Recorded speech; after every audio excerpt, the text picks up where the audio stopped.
इसी मुद्दे पर चर्चा करने के लिए हमारे साथ लखनऊ से जुड़ गए हैं सपा प्रवक्ता हैं नवीन दुबे जी और बसपा प्रवक्ता हैं राजीव उपाध्याय जी। आप दोनों लोगों का बहुत बहुत शुक्रिया इस चर्चा में शामिल होने के लिए और स्वागत है। जिस तरह से देखा जाए नवीन जी, सपा अपनी पुरानी गलतियों को दोबारा नहीं दोहराएगी और जिस तरह से राष्ट्रीय अध्यक्ष फिर से अखिलेश यादव चुने गए हैं, प्रदेश अध्यक्ष को भी नियुक्त कर दिया गया है, तो ऐसे में पटेल जी को ऐसे में क्या समीकरण बिठाने की कोशिश में सपा लगी हुई है और क्या उम्मीद है कि आगे भविष्य किस तरह से सपा देख रही है उत्तर प्रदेश में? दीपक जी, देखिए ऐसा है कि सबसे बड़ी है उत्तर प्रदेश के अंदर जनता बहुत बुरी तरीके से आहत है भारतीय जनता पार्टी की सरकार से। कोई कार्य हुआ नहीं हो, क्यों कोई भी वर्ग हो, चाहे वो दलित वर्ग हो, मुस्लिम समाज हो, सवर्ण समाज हो, पिछड़े वर्ग के लोग हों, किसी व्यक्ति का कोई ऐसा काम नहीं हुआ, किसी समाज के लिए इन्होंने कोई काम नहीं किया है। ऊपर से भारतीय जनता पार्टी की नरेंद्र मोदी सरकार और उत्तर प्रदेश की योगी जी की सरकार ने ऐसा महंगाई का बंडल थोप दिया है कि लोगों के घरों में जो छोटे छोटे बच्चों की गोलकें भी होती थी वो खाली हो चुकी है। आदमी त्राहिमाम कर रहा है। 80 करोड़ गरीब इस देश के अंदर भारतीय जनता पार्टी की सरकार ने चिन्हित किए हैं, जिनको ये राशन बांट रहे हैं और हर बार 3 महीने की अवधि बढ़ाते हैं। 80 करोड़ व्यक्तियों को किस तरीके से ये गरीबी रेखा से 3 महीने में बाहर ला पाएंगे, ये अपने आप में बड़ा सवाल है। हमारी मांग ये है कि ये योजना सीधे 2 साल के लिए आप लागू करिए और उसके बाद योजनाएं बनाइए। गरीबों को गरीबी की दायरे से बाहर लाने के लिए योजनाएं लेके आनी पड़ेंगी। जहां तक सवाल रणनीति का है, उत्तर प्रदेश की जनता ने 2022 में बहुत स्पष्ट 15% वोटों की बढ़ोतरी के साथ स्पष्ट कर दिया है कि उत्तर प्रदेश में यदि कोई नेता है, कोई विकल्प है, कोई मजबूत सरकार दे सकता है, कोई वास्तव में बढ़िया नेता देश को दे सकता है, तो वो समाजवादी पार्टी और समाजवादी से पार्टी के नेता हमारे माननीय अखिलेश यादव जी बहुत सक्षम है, योग्य है और जनप्रिय है। यही कारण है कि उनकी लोकप्रियता से भारतीय जनता पार्टी कहीं न कहीं अंदर खाने कमजोर है और वो अपने आप को उस देश को से लड़ने में सक्षम नहीं पा रही है। भले ही देखिए, झूठ बोलना एक अलग चीज है, भारतीय जनता पार्टी का डीएनए झूठ बोलने का है। अब झूठ एक बार बोलेंगे, 2 बार बोलेंगे चल जाएगा, बार नहीं चलेगा। और आज तो मुझे उत्तर प्रदेश में स्थिति आई है, जनतंत्र के ऊपर आप चुनाव विधानसभा में जीत गए हो, लेकिन जनतंत्र ने समाजवादी पार्टी को वोट दिया और बहुत अच्छा वोट दिया। जहां तक हम बात करें कि दलित वोटों की, तो उत्तर प्रदेश में बहन मायावती जी ने दलित वोटों को अपना एक तरीके से कहें कि जड़ खरीद समझ लिया था कि हमारे नहीं कहीं जाएंगे नहीं, और उन्होंने उन दलितों के ऊपर अपना साम्राज्य बहुत बड़ा स्थापित कर लिया, अपने परिवार कर लिया, अपने भाई बहन सब सेटल कर लिए। लेकिन उत्तर प्रदेश के किसी भी एक दलित परिवार का भला नहीं कर पाए। अब दलित समाज को भी ये चीज समझ में आ रही है, क्योंकि जनरेशन गैप होता है, समाज बदलता है। आज की स्थिति यह है कि दलित समाज पूरी तरीके से समाजवादी पार्टी के साथ कंधा मिलाकर खड़ा है और समाजवादी पार्टी दलित समाज को पूरा सम्मान दे रही है, पूरा सम्मान देगी और उनके हितों की रक्षा करने के लिए प्रतिबद्ध रहेगी। जब नवीन जी मायावती से इतना ही उनसे वैर है या इतना ही वो काम नहीं कर रही है, इतने तमाम जो आरोप आपने लगाए हैं, तो फिर गठबंधन क्यों किया था? नहीं, देखिए ऐसा है, आपका गठबंधन किसी के साथ सफल ही नहीं होता। नहीं तो आपने गठबंधन ना किया हो या शुरुआत से उस पार्टी से परहेज रखा हो, तब मायावती जी अच्छी थी, क्योंकि आपको वोट नहीं मिल रहा था। अब आपने देखा कि इस बार आपको वोट अच्छा खासा मिल रहा है, तो मायावती जी बुरी हो गई, दलितों के साथ अन्याय किया। मायावती जी, मैं आपको बहुत स्पष्ट कर दूं, भारतीय जनता पार्टी के चरणों में नतमस्तक हो चुकी हैं। ईडी और सीबीआई का फंदा उनके ऊपर लगा हुआ है। भाजपा जरा सी डोरी खींच देती है, वो सपोर्ट कर देती है। आप कह रहे हैं कि उन्होंने भाई भतीजा सबको राजनीति में ला लिया, सीखी तो शायद आपसे ही होंगी। आपका तो परिवार का एक हो सकता है कि आने वाली पीढ़ी तक के उसी में सपा में काम करे। बताओ, आपका कौन नहीं है परिवार में ऐसा कोई शख्स है जिसकी 19 साल से ऊपर उम्र हो और वो राजनीति में ना हो? आज की तारीख में आप बता दीजिए कौन है, कौन नहीं है? आप अखिलेश यादव जी के परिवार से कौन उठा, चचा भतीजे ताऊ चाचा कौन नहीं है, ये बताइए। परिवार बात की, आपकी पार्टी तो सबसे ज्यादा बदनाम है। नहीं, मैं तो आपको ओपनली बोल रहा हूं 2022 मैं में परिवार से कौन चुनाव लड़ा? मैं क्या कह रहा हूं, चुनाव लड़ने से कोई विधायक या मंत्री बनने पे ही कोई पार्टी में नहीं होता। पार्टी में बहुत सारे पद होते हैं, उन पदों पे मैं बात जी। कर रहा हूं। आप ये बताइए कि ये जी। फलाना आदमी नहीं है। आज की तारीख में आप बता दी, अब ये नया संगठन बनने जा रहा है। हम्म। राष्ट्रीय अध्यक्ष हमारे माननीय अखिलेश यादव जी हैं, वही बीजेपी ने प्रदेश वही अध्यक्ष आरोप लगाया हमारे था, गौतम पटेल जी हैं। बीजेपी ने यही आरोप लगाया था कि सपा की जो कुर्सी है राष्ट्रीय अध्यक्षता वाली, वो ज्यादा से ज्यादा डिंपल तक जा सकती है, डिंपल जी से ज्यादा थोड़ा आगे और बढ़ सकती है बस, लेकिन रहेगी परिवार में। वही हुआ। और भारतीय जनता, हम तो भारतीय जनता पार्टी की बात कर लें। भारतीय जनता पार्टी के अंदर मात्र 2 व्यक्ति हैं। नहीं, हमारी पार्टी में लोकतंत्र है, लोकतांत्रिक व्यवस्था है। कैसे? और आज लोकतांत्रिक व्यवस्था के तहत अखिलेश यादव जी को राष्ट्रीय अध्यक्ष चुना गया है। अच्छा। हर कार्यकर्ता ने उनमें अपना विश्वास दिखाया है। प्रदेश की जनता उनके अंदर विश्वास दिखा रही है। हाँ, तो वो तो होगा ही ना। चुनाव जब चुनाव अपना, अदालत अपनी, वकील अपना, केस अपना, तो जाहिर सी बात है कि अपने पक्ष में जाएगा ना। ये काम भारतीय जनता पार्टी करती है। ठीक है नवीन जी, मैं आपके पास लौटूंगा। राजीव जी को वक्त नहीं मिला। राजीव जी, जिस तरह से नवीन जी कह रहे हैं कि सपा तो अब अच्छा काम कर रही है, सपा अपने बलबूते पे खड़ी है, वो दलितों की तरह करीब करीब उनको सेंध लगाने की कोशिश कर रही है कि बसपा में अब कुछ रखा नहीं है, सपा में आओ, सपा से ही अब उम्मीदें जताई जा सकती हैं। जब एक तरफ गठबंधन किया था तो मायावती जी बहुत प्यारी थी, लेकिन अब मायावती को ईडी और बीजेपी डर दिखा रही, तो इसलिए मायावती जी जो है बीजेपी की बी टीम की तरह काम कर रही है। ऐसे सपा कई बार आरोप लगा चुकी है और इस बार के विधानसभा चुनाव में भी आरोप लगाया था। देखिए भाई, इनका समाजवादी पार्टी का चाल चरित्र चेहरा सारे लोग जानते हैं, पूरी उत्तर प्रदेश की जनता जानती है। निश्चित तौर पर इसमें कोई छुपाने वाली बात नहीं कि बहुजन समाज पार्टी पिछले चुनाव में थोड़े कमजोर चुनाव लड़ी है। इस चीज को स्वीकारना चाहिए और हम सब लोग इस चीज को स्वीकार रहे हैं, देख रहे हैं। लेकिन हम तो, हमारे जो दुबे जी बैठे हुए हैं, नवीन जी बैठे हुए हैं, उनसे हम एक शब्द कहना चाहेंगे कि अगर आप बहुजन समाज के इतने ही चाहती है, देखिए अम्बेडकरवाद से अगर परिभाषित करने चले तो अम्बेडकरवाद बहुत बड़ा शब्द है। अम्बेडकर एक विचार है, एक सिद्धांत है, एक सोच है, इस तरह का अम्बेडकरवाद है। तो अम्बेडकर जी के मूल्यों को अगर जिंदा करने का उत्तर भारत में किसी ने कार्य किया तो वो माननीय काशीराम जी थे, जो लेके चले और बहन जी ने उसको चरितार्थ जमीन पे ला करके किया।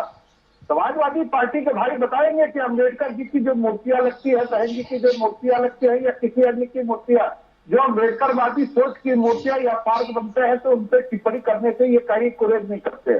पहला चीज। दूसरा चीज, जब जब समाजवादी पार्टी सत्ता के अंदर होती है तो क्या बहुजन समाज के लिए कोई ऐसा कार्यक्रम लेके आती है जो अम्बेडकर साहब के नाम पे होता है, काशीराम साहब के नाम पे होता है, या किसी दलित चिंतक सोशल वर्ग का जो व्यक्ति है, चाहे वो साहू जी महाराज हो, चाहे पेरियार साहब, इस टाइप के लोगों के क्या रूपरेखा में कोई समाजवादी पार्टी आज तक 3 बार 4 बार मुख्यमंत्री रही है, माननीय मुलायम सिंह जी रहे, माननीय अखिलेश जी रहे, क्या इस तरह का कोई कार्यक्रम लाए? दूसरा चीज, अब मैं सबसे बड़ी चीज कहने जा रहा हूं कि पिछले बार जब आरक्षण का एक मुद्दा पूरे भारतवर्ष में चला, समाजवादी पार्टी एक ऐसी सरकार थी या ऐसी पार्टी थी जो पूरे हिंदुस्तान के अंदर सबसे पहले दलित समाज का आरक्षण का विरोध करने वाली पार्टी थी। इन पे कैसे दलित भरोसा करेगा? सबसे बड़ी चीज की इन पे दलित भरोसा कैसे करे? जब आप दलित समाज के लिए, दलित समाज है क्या, दलित समाज के ऊपर इतना चिंतन क्यों है? भाई बहन जी जब आते हैं तो दलित समाज की एक थोड़ी ना कहते हैं कि दुबे जी के सर पे बैठ जाइए। दलित समाज को एक उत्थान की जरूरत है। आज भी हम गांव में अपने जहां रहते हैं, शहर में जहां रहते हैं, वहां दलित समाज की स्थिति कमोबेश हमारे से खराब है। ये कोई छुपी बात नहीं है। और ये तो बड़ी विडंबना है कि हिंदुस्तान के 70 वर्ष गुजर गए, उसमें 50 साल कांग्रेस ने राज कर दिया, 20 साल 15 साल भारतीय जनता पार्टी और जनता दल और सारे लोगों ने मिलकर कार्य कर दिया हिंदुस्तान के ऊपर। लेकिन आज भी दलित समाज के ऊपर इतनी चिंता, इतनी बहस, इतनी चर्चा हम कर रहे हैं और दलित समाज को अपनी तरफ जोड़ने का प्रयास कर रहे हैं। खास कि अगर दलित समाज का उत्थान हम सन 1950 के बाद जब संविधान बनाए थे और आज तक अगर पूर्ण रूप से लागू कर लिए होते तो आज शायद हिंदुस्तान का जो अंतिम व्यक्ति था, जो अंतिम पंक्ति में खड़ा व्यक्ति था, उसको भी हम सब कुछ दे लिए होते। और आज ये नौबत ना आती कि समाजवादी पार्टी खींचेगी, कि बहुजन समाज पार्टी इस मिशन को लेकर चलेगी, कि भारतीय जनता पार्टी अम्बेडकर साहब के जन्म वाले दिन खिचड़ी खिला करके और दलितों को गुमराह करने का प्रयास करेगी। ये सारी चीजें समाज में है। कमोबेश इस चीज की बुराई के लिए हम सब दोषी हैं। 70 साल गुजर गए, लेकिन हम इस बात पे जरूर संतोष करेंगे कि बहुजन समाज पार्टी की जब जब उत्तर प्रदेश के अंदर सरकार बनी है या उत्तर भारत में बहुजन समाज पार्टी की जहां स्थिति है, वहां अम्बेडकर साहब को, अम्बेडकरवादी सोच को, समाज को उत्थान पहुंचाने के लिए बहुजन समाज पार्टी कार्य करती रही है। आप इनसे पूछे दुबे जी से कि अगर बहुजन समाज पार्टी के आप इतने ही चिंतन करते हैं, 2007 से 12 के बीच में हम मान्यवर का आपकी सरकार थी जब 12 से 17 के बीच में, और उससे 7 से और 12 के बीच में हमारी सरकार थी। दोनों की तुलना आप कर लीजिए कि कहां पे कितना आप एससी समाज को उत्थान के लिए कार्य किए हैं। उसी समय आपका दूध का दूध, पानी का पानी हो जाएगा कि समाजवादी पार्टी की सोच कहां है। तो ये चीजें हैं कुल मिला करके।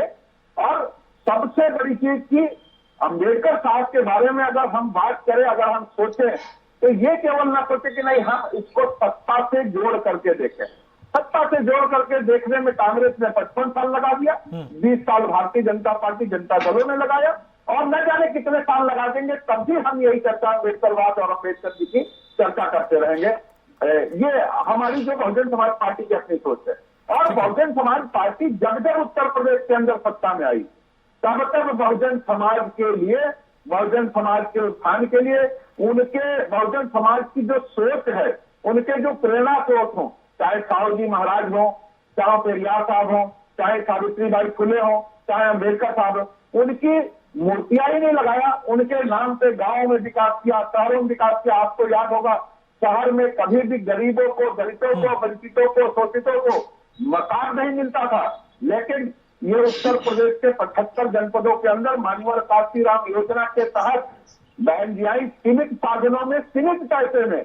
हम नहीं कह रहे हैं कि लाख लाख 2-2 मकान हर शहरों में दे दिया, लेकिन 10,000, 15,000, 20,000 जितने मकान उस समय के सरकार की जो क्षमता थी, ठीक है, उसके अनुसार ईमानदारी से हमने कार्य किया और दलित समाज को समायोजन करने का कार्य किया। ये कार्यक्रम अगर समाजवादी पार्टी कर रही हो तो निश्चित तौर पर दलित समाज को बरगलाने, फुसलाने या बताने की जरूरत थोड़ी ना पड़ेगा। वो तो अपने आप आपके पास आ जाएगा जब वो देखेगा। आज भी हमारे पास दलित समाज है, कल भी था और कल भी रहेगा, क्योंकि उसको उम्मीद है, उसको भरोसा है। और भरोसा थोड़े दिन के लिए टूटता नहीं है। भरोसा इतना है कि एक चुनाव नहीं, 2 चुनाव नहीं, तीसरे चुनाव में आकर के हम राजीव जी, मैं आपके पास करके उत्तर प्रदेश की सत्ता में प्रमुख रोल निभाएंगे। ठीक है नवीन जी, और मैं आपके पास लौटूंगा राजीव जी, चूंकि समय निर्धारित है। नवीन जी, जिस तरह से जाहिर सी बात है विधानसभा चुनाव तो अभी दूर है, लोकसभा की तैयारी लगभग चल रही है। ये लोकसभा की तैयारी जो चल रही है, तो इस बार जो एक तरीके से बीच में एक खबर भी आई थी कि आप नीतीश जी को फूलपुर सीट दे रहे हैं, जिसमें अखिलेश यादव ने कह दिया कि हाँ हम पूरा सपोर्ट देंगे, पूरी सपा उनके साथ है। तो मतलब सपा हमेशा किसी ना किसी का सपोर्ट लेके आगे क्यों बढ़ती है? अगर यूपी की बात की जाए तो यूपी में तो सपा इतना दमखम रखती है ना कि अकेले भी चुनाव लड़ सकती है। दीपक जी देखिए, ऐसा है, लड़ाई 2 ध्रुवों के बीच में है। एक पार्टी भारतीय जनता पार्टी जो प्योरली सांप्रदायिक पार्टी है, दूसरी है सेक्युलर पार्टी, धर्मनिरपेक्ष पार्टी। समाजवादी पार्टी सर्व समाज की बात करती है, धर्मनिरपेक्षता की बात करती है। यही अंतर उनकी और हमारी सेकुलर पार्टी का ये तमगा किसने दिया सपा को और बीजेपी से किसने छीन लिया? सारे वर्गों के साथ है, हिंदू, मुस्लिम, सिख, ईसाई, हर वर्ग तो हमारे साथ है। तो चुनाव के समय तो हर पार्टी कहती है हर वर्ग हमारे साथ, हम हर वर्ग के बारे में सोचते हैं, काम करते रहे हैं।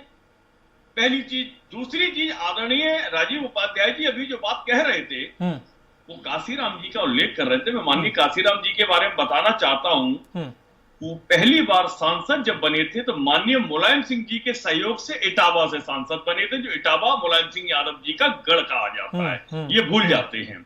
दूसरी चीज, यदि आपने दलित समाज के लिए 2007 से 12 के बीच में कोई उत्थान का काम किया होता आपकी सरकार ने, बहन जी 4 बार उत्तर प्रदेश की मुख्यमंत्री रही, यदि दलितों का उत्थान किया होता तो मैं गारंटी लेता हूं राजीव जी, आप पूरे उत्तर प्रदेश में किसी जिले से 4 दलित लोगों के नाम नहीं बता पाएंगे जिनका उत्थान हुआ हो, जिनकी जीवन शैली बदली हो, जिनको कुछ भला हुआ हो बहन जी की सरकार में। बहन जी ने एक काम किया, अपने परिवार के आकन 5 स्टार होटल और पता नहीं क्या क्या हम दुनिया का दलितों बना का दिया, उत्थान बहन तो बना न दिया। बता पाए। दूसरी चीज सुन जो लीजिए, माननीय अखिलेश जी की अब ईडी सरकार और से जो सीबीआई घर का के जब मुखिया फंदा है, लगा, उनका उत्थान ईडी जरूर और बता सीबीआई सकते का हैं। जब माननीय फंदा लगा मुलायम सिंह तो जी, वो माननीय भाजपा शिवपाल भाजपा जी, जपने लगी। माननीय राम स्थिति गोपाल उनकी जी, ये हो गई माननीय है। अक्षय प्रताप आज जी, यही माननीय कारण तेज है प्रताप जी, कि माननीय डिम्पल यादव 2022 जी, के चुनावों माननीय में विकास यादव आप जी, महज माननीय एक अंशुल सीट यादव पर जी, सिमट कर अब बस न कौन जाने रह गई माननीय है। कितने और हैं। मैं समझता ये हूँ सारी चीजें हम लोकसभा में जरूर जो बता 10 सकते सीटें हैं, आपको मिली, क्योंकि हमने वो उत्थान किया 2019 जन के का। चुनाव में गांव से समाजवादी अगर दलित पार्टी के गरीब कारण जो आपको वंचित मिली थे है। उनका और उत्थान इस किया, बार और आपकी 2024 के चुनाव समाजवादी में आप पार्टी देख उत्थान लेना, करी। ठीक, राजीव जी, राजीव जी, राजीव जी, कैंडिडेट राजीव बाहर में जाने लायक भी नहीं राजीव जी, रहेंगे। आप अपनी बारी है दलित तब अपनी समाज बात ने रखिएगा। पूरे नवीन जी, तरीके से दो समाजवादी पार्टी नवीन के जी, साथ आपकी दिया है, सरकार 2 बार साथ में रही, खड़ी है। मुझे ये जानना चाहूंगा कितने दलित नेता थे, मंत्री कितने दलित थे हमारी पार्टी में? जब आपकी सरकार थी? कितने दलित मंत्री पद पर थे, उन्हें मौका दिया इतने था? नहीं थे, आप ये बताइए। दलित और पिछड़े ही तो मंत्री थे हमारी सरकार में सर्वाधिक।